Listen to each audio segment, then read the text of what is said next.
Hi friends, రాముకి అంత interest, గొడవలు జరిగితే అంత ఇంట్రెస్ట్. సంజనాకి అయితే గొడవలు జరిగితే ఎట్లా చప్పట్లు కొట్టి నవ్విద్దో, అలాగే రాము కూడా ఏదో ప్రతి గొడవ కాడికి వెళ్తాడు, నిలబడతాడు. మరి దాంట్లో ఏం అర్థం అవుద్ది అతనికి? అర్థం కాక నిలబడతాడా, లేదంటే క్యూరియాసిటీతో నిలబడతాడా?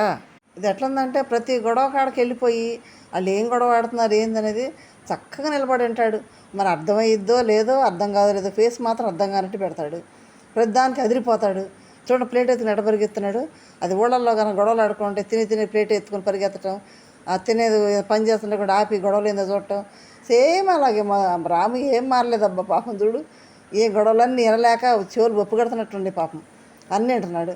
ఇక్కడ నిఖిల్ గౌరవం మాట్లాడుంటే నిలబడ్డాడు. అది తనుజ ప్రశ్న చెబుతానే ఉంది, ప్రతి గొడవ జరుగుతున్న మధ్యలో దూరిపోతాడని.